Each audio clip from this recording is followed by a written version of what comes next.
All right. Hello. We are live once again. It's Friday somewhere. So let's drink. The good thing is by the time we're done with these beers, it might be actually Friday. Yeah, we got three of them to go through today. This is the first one. Luckily, this is the lightest of the three. It is ASAP by 2SP Brewing Company. And this is a session IPA, although it doesn't say that on the can, but if you go to their website, that's how they market it. And man, tons of aroma jumps out right when you crack this can open. Kind of floral. I'm joined once again this week by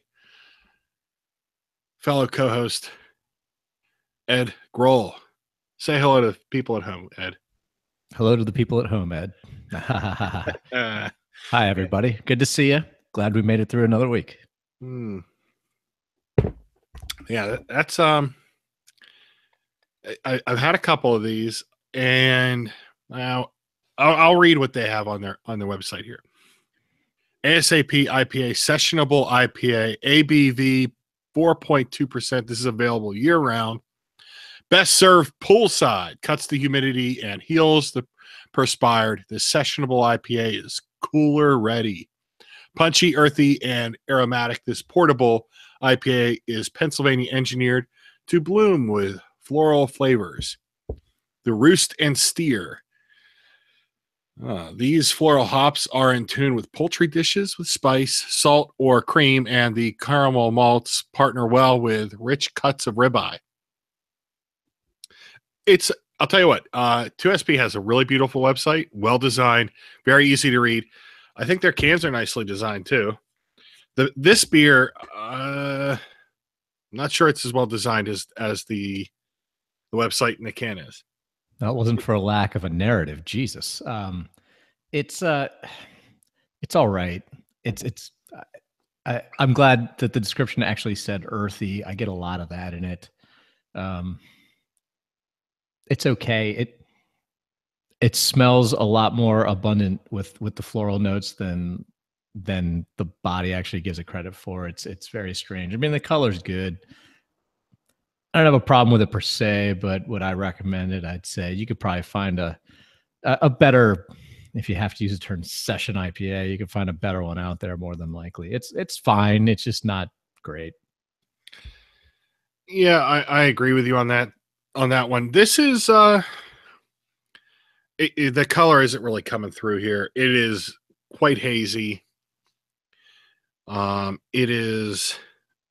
It's got a good bit of fizz to it. It's effervescent, not overly so, but maybe a little bit more than I would have hoped. The earthiness does really come through in the middle. The finish, I wish it dried more because I think it would be more sessiony for me if it dried out and had me coming back for more. This one is, I'm not going to recommend this one. It's not bad. If you see it on tap, you should have a pull. If you see it in mix of 6, you should pick it up and decide for yourself. I wouldn't dissuade anyone from it, but I wouldn't necessarily say I have to run out and get it. Yeah, that's where I'm at. I'd probably steer you elsewhere on this one. It's I'm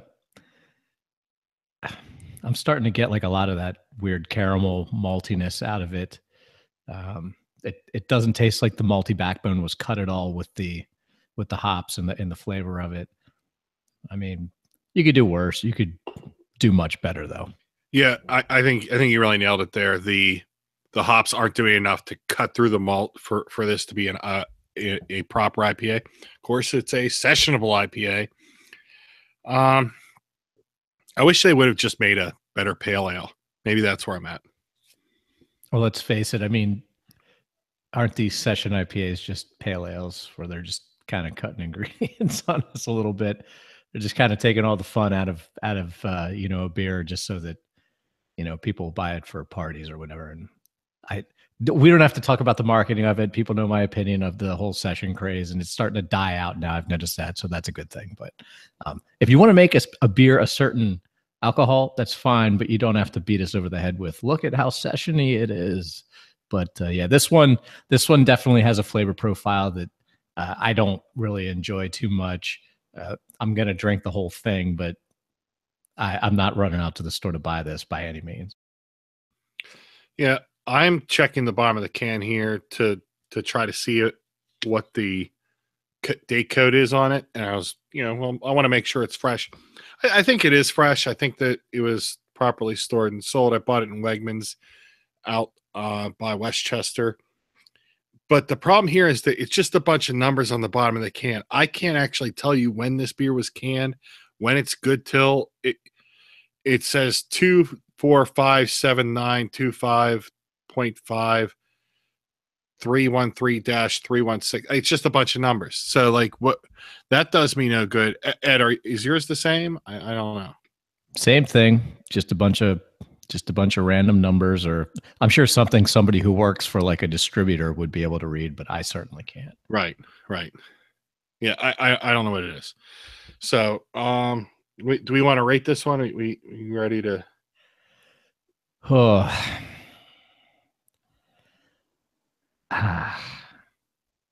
I'm right in the middle. I'll just give it a 5. It's not horrible, but I don't particularly enjoy it. It's right in the middle of the dial for me. Yeah, I'm probably right there with you. I'm going to go with a 5 as well. It's not it. There's nothing wrong with it, and that's probably one of the harder things about doing a beer like this. There's nothing wrong with it. It's not bad. It's not poorly made.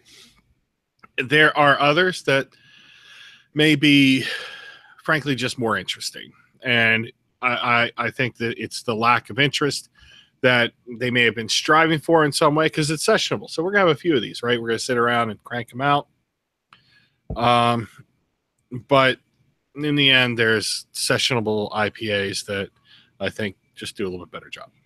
This one just has, now that I'm getting farther down into it, and I'm trying to put this one into the ground, but a lot of bitterness on the back of my tongue with this one, the farther I get down on it. And I remember IPAs from like the mid 2000s and back earlier from that used to be the flavor that they kind of went for. So that's kind of the IPAs. And I've gone past that, and it kind of takes me back to that, but not necessarily in a good way. That's the problem. It's, that is what it is. Yeah. The lacing's okay. It does have a little bit of body to it, maybe a little bit more than I would have expected for a beer that drinks this light. And I too am at a 5. So both of us a 5 on this one. Not bad. So, all right. This wasn't a great purchase. I recently had a purchase though that kind of I'm still trying to figure out. So I've had a pair of flip-flops since college. They're from Structure, and I've only ever really used them. Structure. Yeah, it's now defunct, I'm pretty sure. No, I was making the face at the fact that you've had them since college. Yeah. Which as of like this week or last week would have been 20 years. Jesus Christ. This is a Rasputin of footwear. Yeah. And they're at the heel so paper thin, they almost are like non-existent. And this summer, my wife convinced me that it was time to get a new pair. I only ever wore them to the shower at the gym, right? So they were of limited use, but 20 years of even that, they had far outlived their usefulness. It was time to get a new pair. And I was in Old Navy down at the beach. I went into there specifically because they've got cheap ass flip-flops, right? That's like one of the things. And I'm going to just use it at the gym. So I'll just go in there. I wear a size 11 or 12 in a shoe. Probably closer to 12, generally by 11 and a half. And so I pick it up and I'm looking at it and I'm like, I'm not wearing socks or anything with it. I couldn't find a 12. I bought the 11. I paid for it. It was like $2 for this pair of flip-flops. Perfect. Exactly what I wanted. Plain black flip-flops. I go to the gym. I go to put them on. And I had just assumed that flip flops, especially generic ones like that cost $2, were unisex. Apparently, these aren't, and they're 11 women's sizes. My toes just kind of like hover over the edge. Subtract 2 sizes. Yeah, it is not good. I always just assumed flip flop sizes were somehow unisex, or that flip flops were unisex. Those like cheapo ones. I was baffled by this, and I even if I could, I'm not going to return a $2 flip flop. And now I feel like, am I going to be stuck with these for 20 years because I'm such a cheap, horrible person, or am I going to just suffer with them for a while? Do I ditch them? I don't know. This is troubling. I wouldn't ditch them because you feel that they're ladies flip flops. I mean, I would ditch them because they don't fit your damn feet. Yeah. I've been wearing women's aviator sunglasses for 6 months. Because they fit. There you go. How do you know they're women's? When I got back to work, I had lost a pair, and I looked, and I realized I must have taken them off. They have like this kind of blue and black leopardy print on the arms.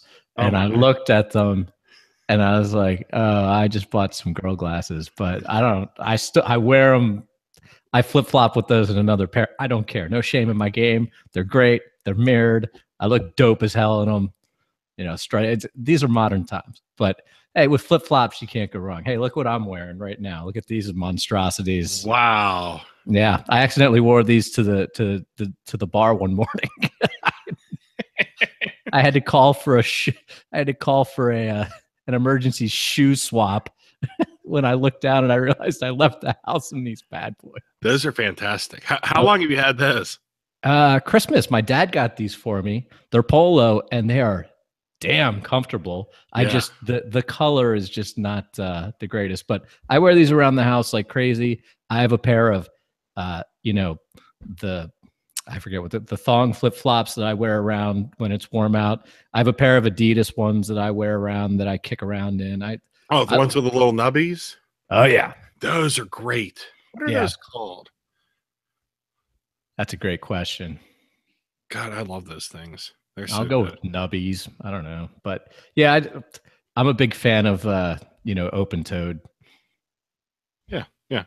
Those polo ones are definitely house slippers. Very old man, very cool. Oh yeah, I trudge around the house in these all the time. I love them. Yeah. All right, let's kick it up a notch. We're going to beer number 2, Bellcracker double IPA. Let's crack this open. Oh yeah, Bellcracker. And this one's pouring a whole lot clearer than the last one. Trying to get a little head on this. There you go. Bellcracker. This too is from 2SP. Let's see what this one has to say. American style double IPA, 8.7% ABV. It's available year round. And they're right up here. The Big Show, an ideally balanced double IPA without inhibition or prohibition for flavor. I see what you did there. Punishing hops and therapeutic malts. Double IPA striving for balance, but has an inexorable desire for American hops. Narcissistic satisfaction. When intense, flavorful food is desired, this beer is its love object. God, they tried really hard on me. Here's my problem. I start to think when I'm halfway through that, the beer can't be that good if you have to write this much about it. God, I know that my love affair for Trogs runs deep and it gets probably obnoxious at some points, but they tell you what the beer is, what the beer should taste like, what it works with. It is advertising as plain as it can be. It's very just factually laid out. These guys are trying to throw in all kinds of feelings and emotions into it. And who cares? Narcissistic satisfaction. I'm just having a beer, guys. Love object. I don't even know what that means. Is that makes it sound like some kind of sex toy. Billowy head on this thing. Kind of hard. Yeah, I can't really show you. Really stacked up quick. Yeah, it's very billowy and firm retention here so far. Nose is kind of muted. This is another one that's I wouldn't say overly carbonated. Well, maybe it is overly carbonated, but it's very active in the glass. I don't know if that shows up on the webcam or not there, but yeah. Mine's not quite as busy as yours. I don't know. What glass do you have there? Oh, yes. Keeping up with my ghosts of pint glasses of breweries past. Red Star from Greensburg, Pennsylvania. Brewer Jeff back. I got this probably in 06 or 07. We did a beer tour of Pittsburgh, and he gave us some free pint glasses and stuff. I have a bunch of Red Star. He gave me like a coffee mug, like clear coffee mug. I have like St. Patty's Day ones all over the place. Yeah, so that's a Red Star. And he's moved on to like 2 or 3 different breweries since then. That guy can't catch a break. So, but he made good stuff.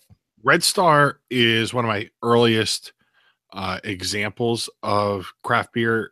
For me, I went to school in Latrobe, Greensburg, right down the road.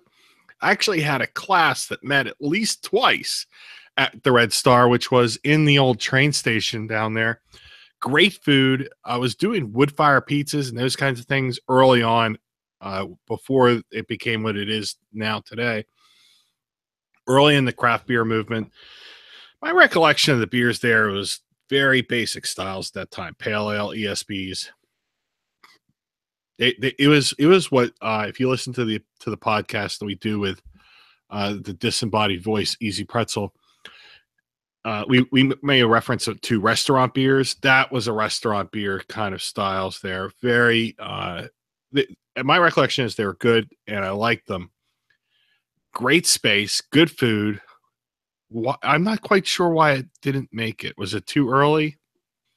Not the right clientele. I don't know. In all honesty, I think he had what a lot of brewers. He was brewing at a place that was owned by somebody else, and I think eventually they wanted to change. They changed their gimmick to like a Tex-Mex, I think, at one point, and then they just went in a different direction, and Jeff had to go elsewhere. I don't know where he is now. I wish I knew. When my buddy and I were there, and he treated us like gods. He was bringing out his Santa's Little Helper bottles from the cellar, like his Christmas ale and stuff. It was very sweet.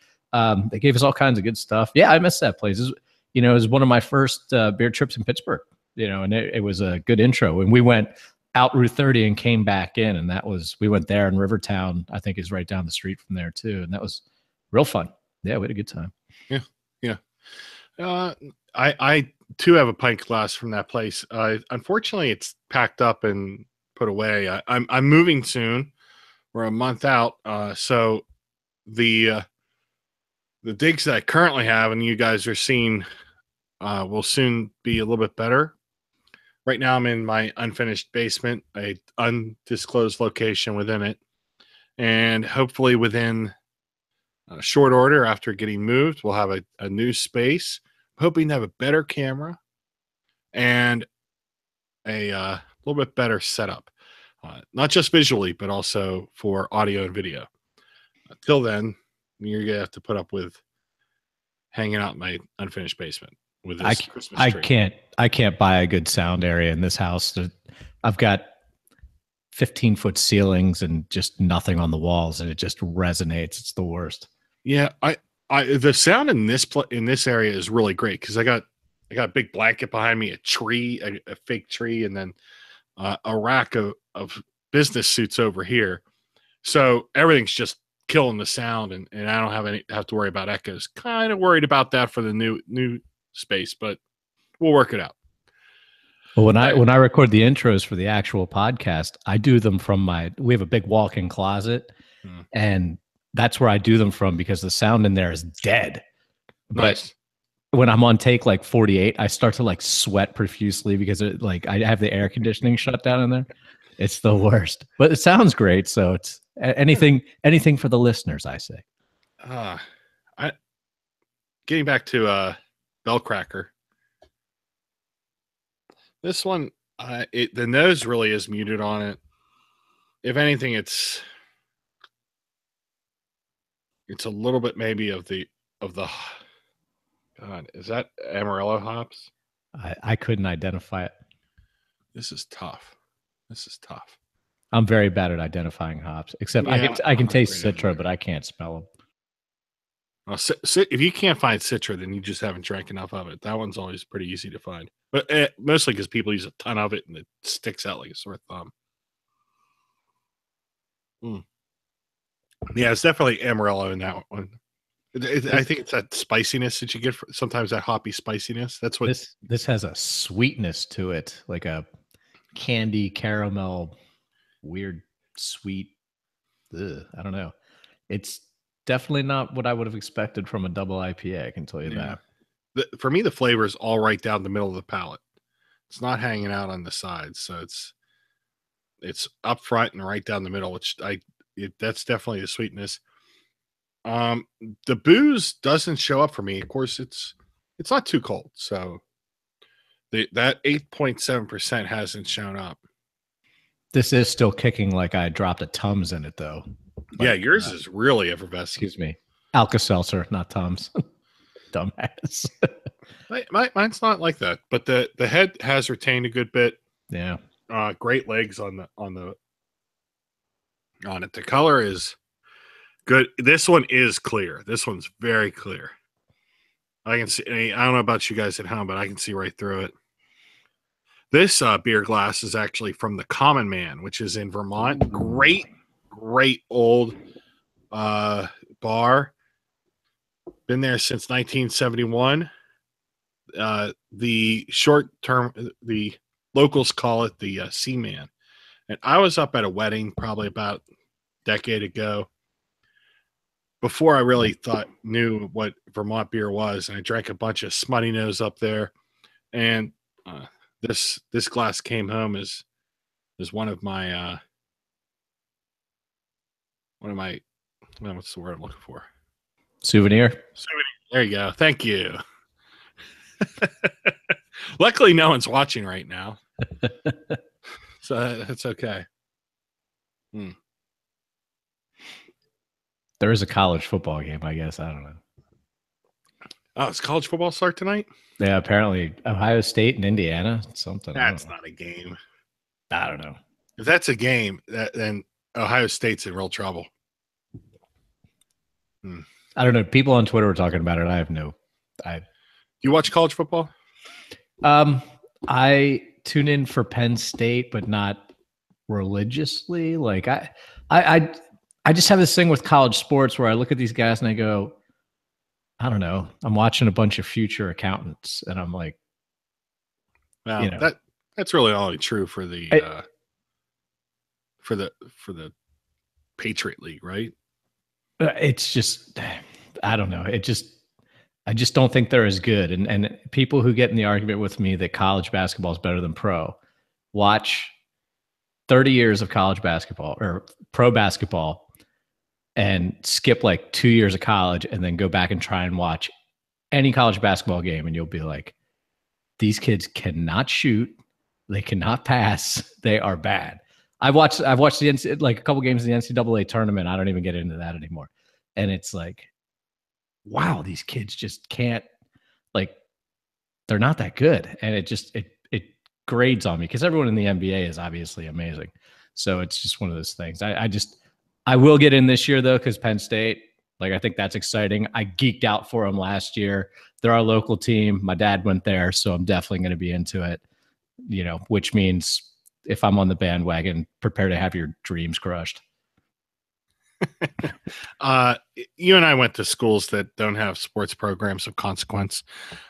I am a Pitt fan because I grew up in Pittsburgh, and I never got on the Penn State bandwagon here. I'm casually a Pitt fan. I think it's kind of weird to root for a school that you didn't go to, like to be like super hardcore about it.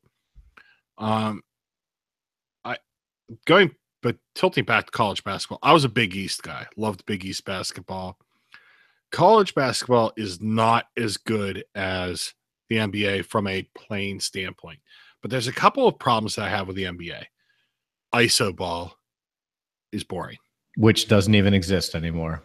I've heard that, and okay. No, you can't even have a big center anymore that's a focal point. Like, you'll just die. Okay, fair enough. If college basketball players practiced the way members of half the NBA play an actual game in November and December, their coaches would murder them on the court. The fact that there are 82 games I think is brutal. I also think the games are too long. There are too many timeouts. They should have 2 20-minute halves, just like college. And they should tighten the games up. I also think the courts are too small for the NBA. I mean, you put those guys out there, I don't think there's sufficient room for them to move. College basketball is sloppy, but when played well, there's a lot more room on the floor and a lot more movement. You get down there, inside the arc in the NBA, and when teams start to crowd in, it's just a mess of bodies. I don't think that's very good. I have a similar argument with hockey, where I think NHL compared to Olympic hockey is crap. When I watch Olympic hockey, they're all spread out. The ice is bigger. There's room to pass. It's more fluid. There's not a whole lot of clutching and grabbing. When I watch NHL, I'm like, well, this is just a garbled mess. Now, I'm not a lifelong fan. I wasn't raised on it, so I'm sure somebody's going to smash their computer for me saying that. But, Olympic hockey to me is great. I could watch that all day. I don't disagree with you. I think the wider ice and the more space behind the net of the international or Olympic game is good. The problem there is a little less clutching and grabbing, but I think that's a function of the players that end up on those teams. We're pulling from a smaller pool, right? You got to fill up the NHL.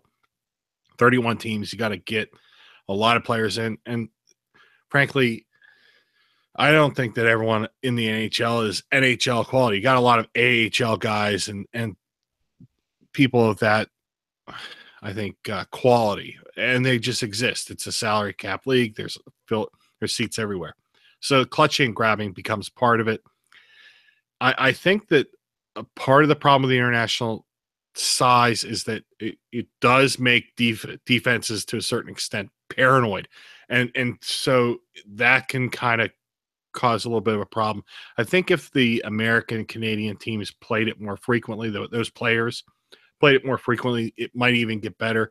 Love for the NHL to adopt that size, at least for maybe a preseason or just to try it out, but it won't happen because you got to take out seats, which is probably the same reason why the NBA won't. And the standardization of a basketball court is a real thing, right? I mean, the NBA plays on the exact same court that everyone else does. I played on a 100-yard field in 8th grade for football. That's never changing. Right. The standardization of the sport does matter. Soccer has this problem where the fields are the size, shape are all over the place. I think that especially in America, they spend a lot of time playing on soccer fields, soccer fields play on football fields, which are too narrow. It's a disaster. They're crowned because it's football. We have bad fields here. So the standardization's good. I think that hockey might benefit from a little bit more space. I think the NBA definitely would, but I don't see it happening anytime soon. And more importantly, NBA needs a reduced schedule. Can we get to 70 games, please? The NHL season is a month longer than the NBA season. A month. And they play the same exact amount of games. Yes, but the NHL is a far more physically demanding sport. Those guys are out there killing each other. The NBA, there's contact, but they're not checking each other into boards. They need more time between games. They just do. They're never shortening the season. It's a successful international league. it'll just never go. You're right. What the NBA, I think, may want to consider, and maybe they could do, and I heard this elsewhere, not my idea. What they could do, reduce the season to 70 games. Then have, within the context of the season, something like the FA Cup, right? Where teams go through and play for an individual cup in an elimination style process. Those games end up intertwined within the league. You can put those 12 games back in, and suddenly those 12 games all throughout the season matter so much more. Maybe you have to reduce it down to 16 in order to have 14 games to get through that whole piece. The problem is that if you win that FA Cup, you'd have to play a lot more games during the regular season than someone who says we're dropping out after the round robin. We don't care about the FA Cup of basketball. We're going for the NBA championship. So you theoretically could have 3 different championships. You could have a regular season championship. You could have an FA style cup championship, and then you could have the finals. Everyone's going to want the finals, right? The 7-game series, the brackets, the East versus West. It's the trophy everyone's going to want. But those other ones would have a lot of value, especially for teams that would maybe be trying to go for it. It would be something they could sell their fans. Maybe it reduces a little bit of this tanking problem you have. I mean, if the 76ers are like, we're going for the FA Cup this year, maybe their fans are a little bit more invested, and they can sell a top of the arena seat for more than $8. We'll see. They'll never do it. Sixers are going to be good soon. Sure. And people are going to be like, well, I guess that guy was right. It was going to take a few years, but they're looking good. They got or they won't because everyone's still hurt, and it's all big phony baloney bullshit. I don't think that. You're a Hawks fan, so you're in purgatory. You're going to be just good enough that it won't ever matter. Yeah, their big shot was a couple years ago, and then they got everyone hurt and played the Cavs and got run out of the building. So there's not much you can do about that. But yeah, this year's gonna be a little tough. I'm not even probably gonna get the NBA ticket this year. It's just too expensive. And last year I got the $100 like one team thing from NBA.com where you could have it on all your devices, and it never worked. It made me so mad. I just stopped watching. Like, it is awful. So don't get the NBA online only thing. It stinks if you're thinking about it.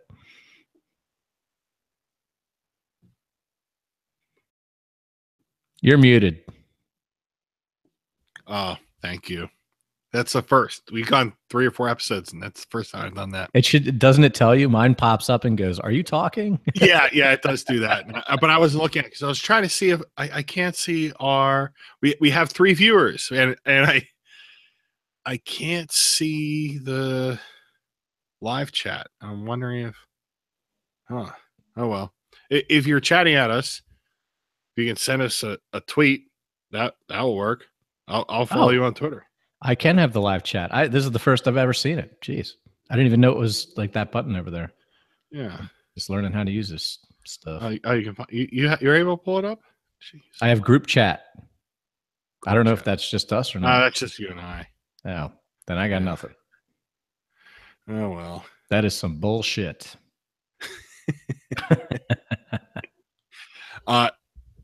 Your thoughts on this one? What do you say? Well, while we went on our sports break there, I was drinking it, and it's way too candy-like for me. I don't know. It just has this sweetness to it. I get no hops out of it. Maybe that's just me. I'm not getting a whole lot out of this. It smells off to me. Not off, but just odd. It's just a strange mix of flavors, in my opinion. So I found the chat. John Dormer, you suck, Ed. There you go. Michael, True. Where's tech support? Tech support should jump on at some point on one of these. He'd be good to have. Denver, who I got to meet earlier today.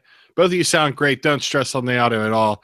As for the video, Bill, looks like a pixelated mess. Yeah, I know. It's a real problem. Great podcast, guys. Give it good work. Thank you, Denver. Thank you. I have Bill in the market for a new webcam. I had to do it because I couldn't stand to see myself on the one that came with my computer. So we're looking at upgrades. Yeah. As I said, upgrades are coming. I need to move out of this house. It's like, it's a month away, and I'm boxing my entire life. I've got 2 kids and a wife, and I need to box all of our worldly possessions, put them on a truck, sell my house, buy a new one, and unload that truck. And then I can worry about having a better podcast video. I will. This MacBook it's a 12-inch MacBook. It's a great computer. It's super thin. It's very light, but it has a 480p camera, which is fucking embarrassing. I admit it, but my laptop claims to have 720p, but it has no, like, if you are even in remote low light, it's got nothing. I got sick of it. I just bought one to attach to it, and this was way better.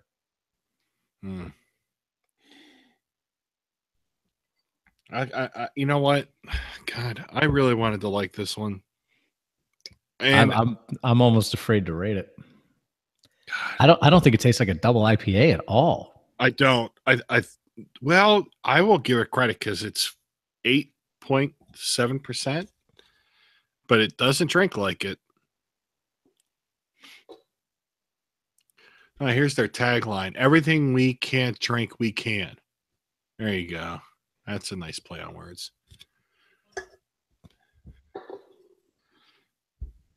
That doesn't make sense. They're down in these beers every day at their damn brewery. That's why you become a brewer, so you just drink all day. Yeah. All right. This actually has, well, it has some lacing, but I think it has far less hop character than the ASAP did. I think the ASAP was more floral. Yeah. And it was more bitey. This is more subtle. It's just so sweet. It is too sweet. You know, we took exception, I think, with the ASAP's malt character coming through, and I think we're there again. Yeah, and if I'm judging, I judge the last one on the fact. I'm like, it's just a regular. I'm judging this on the fact that it says double IPA on the can. Yeah, I feel like when you tell me it's a double IPA, you're trying to bring your really good stuff. You're trying to make a point. There we go. John is drinking this year's Sierra Collaboration Oktoberfest, and it is better than last year. Last year was pretty good, John. So that's a pretty bold statement. That's the collaboration they did with that like 5,000-year-old brewery or whoever they were. Yeah. Michael's drinking a Victory Fest beer. That's a good beer. It's a good Marzen. Classic go-to. It's a standard. Mike, I hope you're liking that one because that so good. Yeah. We're big fans of Victory here. And when Victory makes a German-style beer, they nail it. I had a couple of their beers today. Let me go back to Untappd to remind myself. The first was their D-Town IPA number 2. I didn't care for it. I didn't like it. The one after that was their golden ale, and it was far too sweet. BB Series number 6, Belgian Strong Golden Ale. And it was way too sweet. It was brewed with peaches, had a lot of peaches, but it just ended up being all sugar. Didn't really love it. Rye Score. I am not a big fan of rye beers. This is a Rogan beer, ROGGENBIER. Rye Score is the name.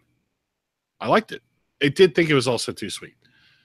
That's a style you will very seldom come across. Very seldom. Yeah, old school. I was excited to see that because it was a style beer I've had maybe once or twice. The last time I can remember having that style beer was by Liquid Hero down in York. But I liked it. Rye beers are tough for me, but that one worked. Still a little too sweet, but that might have been some hangover from the BB number 6. So I'd like to try that one again. All right, we got to score this, and this is gonna be tough. Where are you at, Ed? I'm giving it a 4. Oh, that's tough. I went easier on the light IPA because it had more of a hop note to it. This is more of a sweet bomb to me, and I got no hops out of it. None of the traits of a double IPA that I thought I should get. I have to take points off for it being a double IPA, and the flavors that I got, it just wasn't there for me. Yeah. Now that the beer's warmed up, it's a little bit drier in the finish. Something I always look for and I really like in a beer. It's I'm not going to give it a 4. I'm going to go 5.5 because in the end, that 8.7% ABV is well hidden. It just doesn't show up. So I'm going to give them a little bit extra points for that. If you can hide the booze, especially that much in a beer, you did something right. I think that the malts maybe carried a little too much of this beer for my taste. I would have liked a little bit more of a hop character. But I thought that the mouthfeel was spot on, and I liked it. I recommend this one ahead of the ASAP. I hate to say it because it's a Pennsylvania brewery, but 2SP is now, that's 0 for 3 for me on the scale. I think I need to go down there and have an experience at their place so I can can beef up these scores a little bit. Yeah, I'd like to go check them out. Once again, on the bottom of the can, no discernible way for me to tell when the hell this thing was packaged. Just a bunch of numbers. That's no help, guys. Come on, tell me when the beer was canned. I assume that the beer is fresh. It doesn't taste like it's sat on the shelf forever. It doesn't have any of that cardboardiness that sometimes shows up. But come on, guys, help me out. All right, let's crack open another one here. Oh yeah, Manayunk Hopgasm, juicy and sticky in a pounder, a big purple can.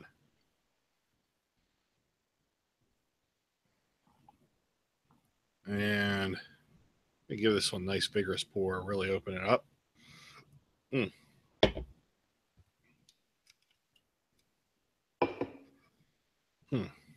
Smells juicy. See, I don't think juicy is a smell. I know. I know you hate that, but yeah, I mean, juicy's overused. I guess fruity. But I really like the tag that Manayunk. Am I saying that right? Manayunk. Manayunk. Mm-hmm. And it's almost as hard as saying Schuylkill. Take these hoagies and go back to Pittsburgh, you yinzer. Manayunk. Manayunk. Hey, if I say it again, I'll get it right. Manayunk. I went to a rehearsal dinner at this brewery. I had the time of my life. It was a ball. I'll tell you what, I was stunned. They've been in business since 1996. Oh, they're OG, dude. They've been around forever. Yeah. Down there in Philadelphia, they got a huge deck. The brewery looks very nice. Right, yeah, it's right down there on the water. And then the other side of Manayunk is almost directly uphill. It's amazing. It's crazy down there. Yeah. So, right there in Philadelphia. Oh, it smells nice. Nice big head on this one. And again, billowy, kind of nice head retention. Well done on that. And speaking of Philly, another pint glasses of breweries that are now defunct, Independence Brewing in Philadelphia. I think they tried to bring it back, but I don't think it was very long lived. I got this in college. That's how old that place was. So, God. So late 90s. Yeah, I've tried to, and I've kept a few of my glasses from defunct places, but your collection is just amazing. We're gonna have to do a podcast where we just go through all your defunct brewery shit. Well, I hope I have enough. I got rid of a whole bunch, but it's always the ones of breweries that have closed are the ones that I hold on to. Yeah, that's the ones you got to keep. Yeah. So yeah, we could definitely do that. I can dig up whatever I have in the house, and we can do a whole little tour through my beer life. Yeah, this one is it's not a Northeast style IPA. It's not sold as one. The stickiness, I was kind of assuming that meant dank, and it's a little bit dank, I guess. It is definitely got a juicy flavor profile up front. This one's going to take me a few sips after coming off the. Yeah, I agree. Candy mess I just drank. It's much lighter in the body than the last one. Okay, let me read you this one. All right, Hopgasm, juicy and sticky IPA. We tossed in a flagrant amount of Mosaic, Simcoe, Citra, and Amarillo hops to create this exquisite treasure. With a juicy, sticky, tropical foundation, hop bursting, and more than 2 weeks of dry hopping, you're sure to have multiple hopgasms. Wow, that went downhill very quickly. It was really a great description, and then did you read the can? No, I didn't read the can. Oh, allow me. Legs trembling, face flushed, muscles contracting, heavy breathing. These are all common symptoms from the sensational experience of Hopgasm, our heavily hopped, over-the-top IPA that is focused on one thing, hops. We tossed in a flagrant amount of Mosaic, Simcoe, Citra, and Amarillo hops to create this exquisite treasure with a juicy, sticky, tropical foundation and more than 2 weeks of dry hopping. You are sure to have multiple hopgasms. There you go. God, I tried to sex that up as much as possible. That's terrible. I mean, this is like it was written by some Penthouse Forum reject. Oh my God. Oh yeah, where they try to find 85 ways to say dick. Yeah, and really, you liked watching your wife get gangbanged by some like neighborhood group? I mean, come on, this is terrible. We got a new mailman, and my wife really enjoyed him. God, did you notice the drink local Pennsylvania stamp on there? Yeah, I saw that. I didn't know that was a thing. I didn't know that was a thing either. I guess that's their own thing because they got their name right on it. Oh, is that what it is? Yeah. Oh. Unfiltered, keep refrigerated. Of course, I bought this off a rack, so it wasn't refrigerated. Hmm. You know what? It's Hopgasm is not a great name, and then they put this right up on the side, and I hate it even more. It's terrible name. But it's definitely in that 5.5 to 7.5 range on the Wilson scale. I'll give it that. It definitely charts on the Wilson scale. Yeah, and that description actually, I need to buy a new Wilson scale meter now. That was just over the top. Far easier drinking than either of the last two by a mile. Yeah, 6.8% ABV. God, you know what? I'm getting all the C's out of it. The Citra, the Columbus, the Chinook, the Centennial. The Mosaic is hidden a little bit in there. The Simcoe. Where are you getting Centennial at? Oh, seriously? I'm getting it right out in the finish. This can's lying to me. It's right there on their website. Here's my problem. Why put Simcoe in this at all? It's just going to take over a whole lot of the. Well, you're right. I was going to say I would expect like some cat boxy flavors from the Simcoe, but I didn't get any. It's like the Simcoe didn't show up, or the Simcoe is marrying with something else in a way that I don't. That's the problem. Understand. It can stalemate a lot of what you're trying to do there. Yeah. It just seems like an odd juxtaposition of hops to put in there. I don't know. Not with Centennial or any of those. Whoa. But John just said Ohio State is losing. John, what quarter is it? Throw it up in the chat. I would really like to know that Ohio State loses this game, and I'd like to see that finish on that one. The Mosaic kind of doesn't show up. The Amarillo, Amarillo for me just always has like that hoppy spiciness in it, and I'm not getting any of that necessarily.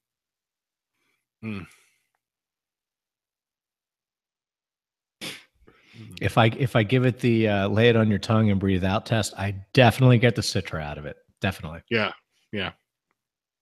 John says, did you say 6.5? Surprisingly low for a Hopgasm name. I would kind of agree with that. It's 6.8. So 6.8, yeah. In the ballpark. Tech support showing up. Really like their peanut butter crunch the first time I had it. Other times after it tasted like old pennies. Ooh. They have a whole bunch of this crunch series of beers. They're breakfast cereal beers. One of them is French Toast Crunch. 14-13 right now. Ohio State's down. There you go. Yeah, their crunch series. I had the peanut butter tech. I liked it. I didn't love it. I thought it was okay. I had a triple from them that I hated, but that's hard for me to like that style. Triple's a rough art. It really is. Ugh. Part of me wants to be like, look, the Belgians do it right. Just let the Belgians do it. You know? I mean, who thinks they're going out there and beating like a Chimay? You're not. Yeah. Just let the Belgians be the Belgians. You know? Sir Dankalot was decent. Tech support. Yeah. God. Oh, John just murdered Hopgasm. Couldn't hit 6.9% for how far they reached with their penthouse writing. Well done. God damn it. Now I'm just... Damn it. God, their marketing department stinks. John, I hate you because you made the best joke, and now I got to give you credit. Damn it. That was really good. All right, this we've been on for too long. We're down to 2 viewers. People are checking out to go watch the game. You shouldn't have given away the score. Oh, why are we watching these two assholes on YouTube? Get me out of here. All right, we gonna rate this one? I need a little bit more. Hold on. Yeah, I'm gonna need to get way farther down to the bottom of this class to even give it any kind of score here. All right. What stupid stories can we give to buy time while we try to drink this one? Where did you get these beers? I got them at Wegmans in Westchester, PA. Oh, okay. I was gonna say, I was like, this is very Philly centric. Yeah. Here's the thing about the Westchester Wegmans. They had a big section for craft beer whenever the craft beer and Pennsylvania grocery stores revolution started. They had a big section built right for it. It's perfect. And a number of grocery stores since then have also built or found portions of their floor space for beer. But then, about a year ago, grocery stores were allowed to sell wine. So what they did is they started hacking whatever they had in half, and half went to wine, half went to beer, and the beer really suffered for it. Wegmans at Westchester, the space they had for beer is still the space they had for beer. The commitment to craft beer there is impressive. I expected to walk in and see it'd be all wine. They found extra space for the wine. They put it there. Literally all the space they had for beer 5 years ago, they still have now, which was very impressive. commendable on their part because, yeah, our grocery stores around here, everyone's like, "Oh, this is going to be so good for beer." Nope. Yep. Tech support says, I don't think Manayunk prints canned on dates on their cans. Double check. I do not have a can on date. I have a blue splotch, which I guess is something that internally they could use to tell when this was canned. Do you have a date on yours? I got nothing. Well, these are obviously they don't have a canning line, would be my guess, because these are just labels wrapped around. So it might be like a mobile canning line or somebody else is canning them for them. Yeah, it's you can. I don't know that either way. I'm just you can tell it's a wrap. Yeah. Oh yeah, I definitely have the purple splotch. Yeah, and I also have one on my can too. That's what.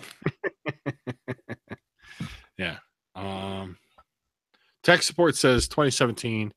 That's 2017 blue. Okay. John has a couple of points here. Carlisle Pike didn't cut theirs much either. Wegmans staying committed to craft beer. Good to know. They took space from the cafe for wine. Sounds like a good idea to me. Did you talk about Shorts pulling out of PA at all tonight? No, we didn't talk about that. I didn't know about When that. was Shorts in PA? Yeah, okay, there you go. That's a good question. They showed up. They were around for a little bit. If they pulled out, that's a little surprising, especially because considering they took that money from Heineken, which was actually. I was not aware of that. This reminds me back in, oh God, I want to say 2004, Brewers Art. We could get Brewers Art up here, carte blanche, on tap, and they had great stuff. And then all of a sudden they vanished. And their whole thing was like, well, we got to get it to like our Maryland people instead. And they like pulled out. God, I'm trying to think of who else pulled out of here. Green Flash was here, then they pulled out, then they were back, and who knows the hell they're still doing. That shit happens all the time. Who knows? I didn't even know we had Shorts Brewing here. No, Shorts was here. They were here a little bit. And then was it 2 months ago? They took on a major investment or were bought out. One of the two from. This is the benefits of a live show, people. You get me guessing about the news. They definitely took on money from Lagunitas. Lagunitas is now a wholly owned subsidiary of Heineken. So Shorts is Heineken, which came at a really interesting time, was my recollection, because it was after the Wicked Weed buyout, which it caused everyone to like lose their shit. And then when Shorts happened, everyone goes, yeah, but that's Lagunitas. And then a bunch of people going, yeah, but that's Heineken. And everyone, yeah, but it's not ABI, Anheuser-Busch InBev. So are they just creating enough layers that it's not going to look like corporate takeover anymore? There's like, hey, we're buddies now. Like, yeah. I had no idea that happened to Shorts though. I remember Great Beer Friends going up there, and that was like a big like, wow, they're all the way up there in Michigan, and we got to go, and that's crazy. Yeah. John, with some real time follow up, helping us out here. I owe this guy a beer. Yes, they took one from Lagunitas. They bought 51%, I think. God, this stuff's so hard to follow. That is part of the reason why I really don't give a shit who owns who. When the chips are down, good beer is good beer, and where my money goes just doesn't. I don't lose any sleep at night about it. Has anyone just built a map just to see where they're plotting? Because that's, all the way up there. Oh. And you got Florida, you got this. So, I mean, all they're doing is creating this American-sized circle and just going to kind of move in and squeeze out the distributorship is all they're trying to do. And guess what's going to be left? Come to our brewery. This is the only place you can get our beers. That's it. Because why the fuck would you ever try to put your beer into a distributor that's not going to give a shit about your stuff? Yep. Why fight that fight? You're gonna lose. Hey, this podcast, Easy Pretzel, Ed, I have talked about the bubble since back when it was the Operation Shutdown. We've talked about the precarious nature of this business for a long time, and man, it's going to get weirder and weirder, and all we need is some hiccup, and it's going to get ugly, and it's going to get really bad, and it's going to get really weird, but it'll be at least interesting to watch, and we'll have something to talk about. I feel like in 10 years, we're going to have to take a good old American road trip to go get some local beers again from other places in the country. We'll be making rounds. Here's what I know. We'll still have Sealands Grove. We'll still have around here in Harrisburg, Central PA area. We'll still have Sealands Grove. They ain't going nowhere. We'll still have Trogs. They're doing great. Places like Columbia Kettle Works, which has a really loyal following. People like me who like it, enjoy it, they'll still be around. The ABC, it's a restaurant that sells decent beer. Their beer isn't to my taste, but they're going to be around. There's going to be this group in the middle that's going to just be in real rough shape. Your neighborhood brewery will probably be okay. It's that weird middle space that's going to be in real trouble. John, you're right. Pizza Boy will still be around. Al's not going anywhere. He's got such good shit. He is now independently wealthy. I don't think he gives a shit about, and he could really give a shit about half of that shit.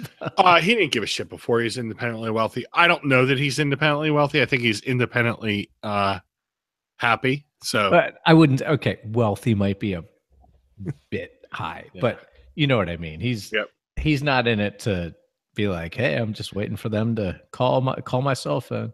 He's building a business for his kids. He's building a business for his family. In the end, Al's a family man.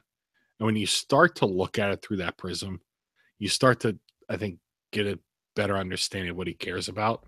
He's got 4 kids, a beautiful wife, and he cares about them above everything else. He cares about his customers, and everyone else can take a flying leap. That's pretty much how he feels about things. And that's what gives you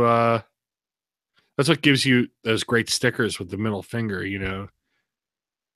And him able to tell his customers, this is what I'm selling, this is what I want. It's what gives him I think the flexibility to sell things like that Pilsner, which is awesome. If you haven't had it yet, it's really good. His brewery series Pilsner, his brewery series Lager, which is really good. So, you know, kudos to Al. And I consider him a friend. So full disclosure, Al is a good guy. He's a friend, and damn it, I think he's doing it the right way. I like how he's like, you can take your samplers and shove them up your ass. It's not what we do here. I agree with that too.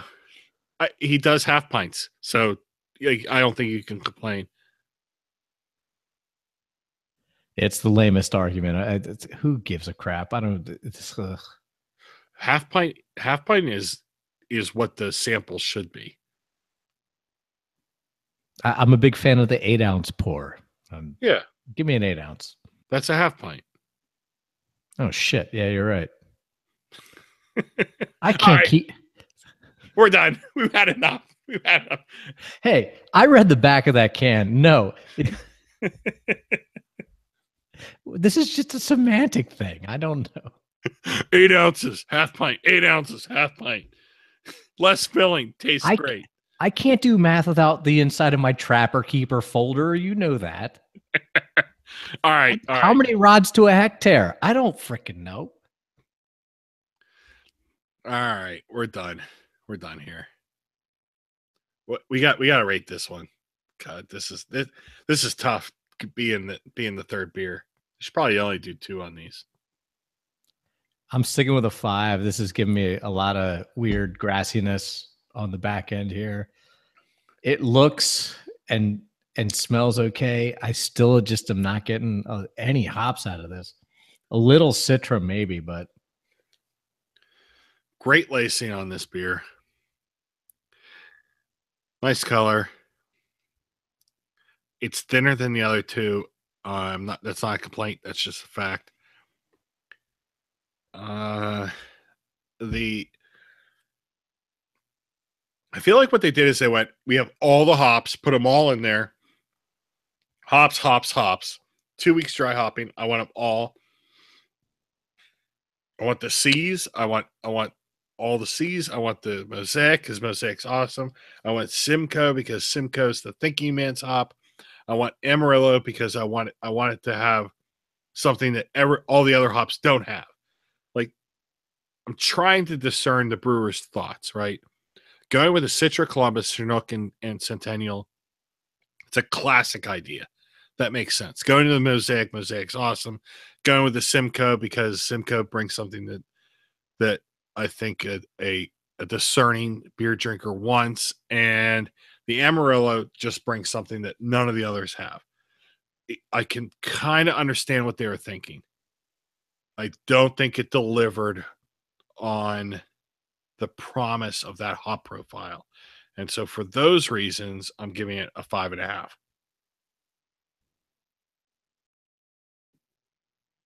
What do you say? First of all, I need to ask you, why is Simcoe the thinking man's hop? Because I feel like Simcoe is the hop that's like, make me feel like I'm drinking in 2005. Really? Yeah, that was big back then. It was the hop.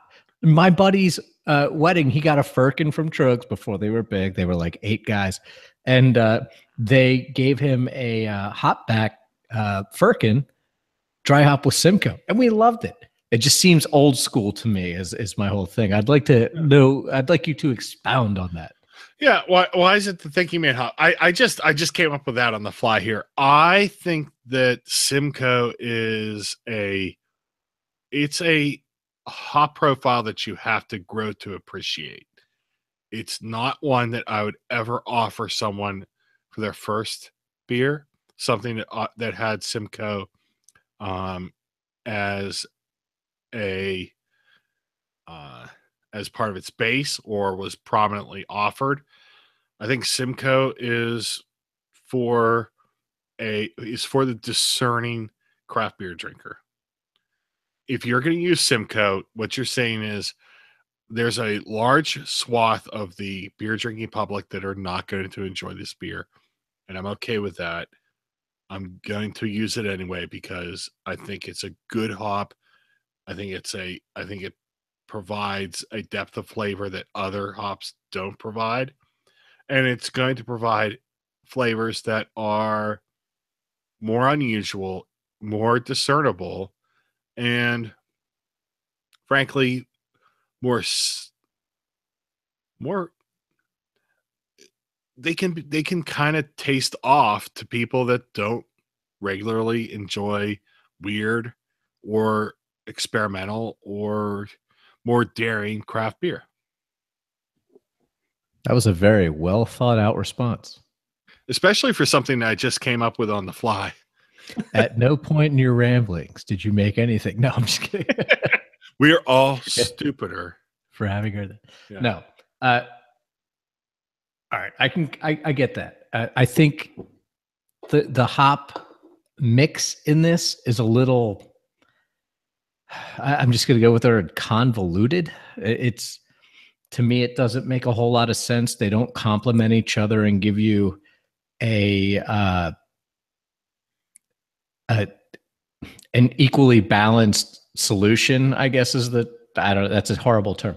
It's a chemistry term, but I just think this one's a little bit of a mess. I get a little bit of vegetableness off the back end. It's sweet. It's definitely not. It's not bad. I will give it a 6 out of 10. Yeah. I think if I got a pint at a bar, I'd be like, okay, I wouldn't go back and drink it again unless you were buying it for me, and then I would. But it's fine. I don't think that this combination of hops, as ambitious as it is, works on the finished product. I think that they should dial back the Simcoe, stick with the Mosaic, the Citra, and that. And I think that they would have a definite winner here. Now, I don't know what kind of malts you're using in here, or yeast or anything like that. So take that with a grain of salt. I can answer the malts. The malts are 2-row, C40, and Carapils. Carapils is in everything, basically. Yeah. Carapils is the that's like Kleenex. That's the thinking man's grain. Nah. 2-row isn't. C40. I've seen C40 elsewhere. I always think that's the one that sounds like an explosive.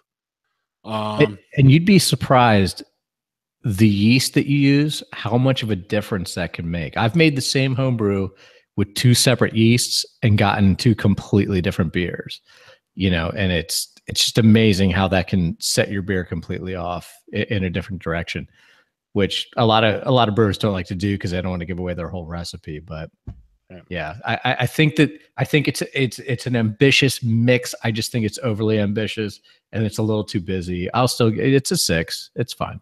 Yeah. I'm going to stick with my 5.5. I think that I might actually enjoy this one the most out of the 3. Actually, I'm going to say it. This one is my favorite of the 3. There you go.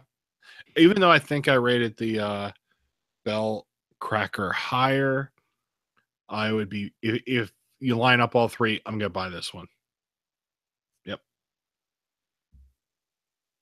There you go. I'm with you on that one. Anything else for the good of the order? Think we're good. All right. Michael, John, Tech, thanks for checking in. Tech, we're going to have to get you on this show one of these days coming up soon.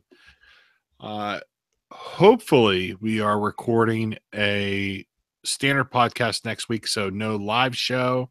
That's the plan, at least. If you like the show, share it, subscribe. It doesn't cost you anything to watch this show. You didn't have to pay for anything. The only thing we ask in return is that you subscribe, because that helps us, and that you share it with other like-minded people. If you like the show, let us know. If you don't like the show, let us know. We'd like to try to do it better. So hopefully, fingers crossed, regular podcast next week. Hopefully we'll be able to get that out quickly. Everyone have a good holiday weekend. Drink some beers. Enjoy the good life. Cheers. Oh, I forgot it's a holiday. That's 100 beer weekend, baby. 100 beer weekend. Are you going to do a century? I can't back that up. I'm too old. Oh. But I mean, if somebody, I'll tell you what, if we want to do a hurricane relief, now we can't do it now. I would love to do a hurricane relief thing. Can Ed drink 100 beers in one weekend? Here's the thing. Across 4 days, I think you could do it. 3, I don't think you could do it in 3. It's rough. I mean, Miller Lights, I'd almost have to go down to Coronas. Yeah, you'd have to go to something really light. A High Life light? What's a High Life light? They'd have to be Corona. Corona's yellow water. There's nothing in that. Christ. 100 Corona. I'll tell you what, if you're in Mexico in that heat at all you can drink resort, yeah, you could do it. Wake up 7 a.m., start chugging them with your eggs. You could do it. Tech Sport's got a great idea. Rolling Rock ponies. I could do 100 Rolling Rock ponies in 2 days. I could. Yeah, I don't think that'd be too bad. John's got a good idea. Michelob Ultra. Here's the problem with Mich Ultra. I've never been drunker in my life than I've been off Mich Ultra because it's still like a 4.6 or some shit. The alcohol doesn't die out. Yeah. I've gotten hammered on Mich Ultra. Now, I did lose weight, but I've been hammered. Isn't that the point? How about I don't think I've had this beer, the Miller Lite 64. Miller Lite 64, is that it? Oh, MGD 64? MGD 64. I've not had that. I've had that. I think we've asked this question on the podcast. I don't know if I got a sufficient answer. Does MGD still exist? That's something we'll have to answer. It absolutely does. You just have to find it. Yeah, it's not a prevalent brand anymore, but it's still I still see it on like beer trucks and stuff. Yeah. What about Coors Gold? Coors Extra Gold? Yeah. I'm sure that's still out there. So Coors Banquet beer still is out there. The Smokey and the Bandit beer. Yeah. You know, we've talked about doing a Mystery Science Theater 3000 rendition of the Smokey and the Bandit. We still haven't done that. I will get as much Coors beer as you want. That was back when they didn't ship Coors beyond the Mississippi. Yeah, can't get it east of the Mississippi. No, we got to go to Texarkana, baby. I would die to do that. That would be phenomenal. John wants to know Bud Select. That's a good question. Oh, is that the black bottle with like, and they were like with the crown on it? Yeah. I'll tell you what. Next time I go to Beer King down on Division Street down here, I'll let you know if they still have Bud Select. All right. We've gone too long. We gotta wrap this up. Okay, couple things. Subscribe, share with your friends. Please share with your friends. That's the one thing we ask of you. And also, if you have a beer you think we should drink on this show, reach out to us on Twitter or put something in the comment section. That is also attainable. Yeah. I mean, unless you want to send it to us. Right. If you're a brewer, if you'd like to send us beer for us to review, we would love to take it. We'd love to drink it. We'd love to review it. If you are a listener and you want us to drink beer, we'll do that too. Send us your beer and we'll drink it. Ed's right. Obtainable does matter. We're trying to do beers that you don't have to hunt too hard for, or at least are interesting. We did that fried chicken beer mostly because it was weird. Yeah, no, definitely. But it's going to be a long time since we're dueling Cantillon or whatever the hell, and we're pouring out of baskets and all that bullshit. I'm not pouring out of baskets. All that rigmarole. But besides, cans sound better when you open them on the air. That it definitely does have a savoir faire. Yeah. All right. I'm gonna hit stop.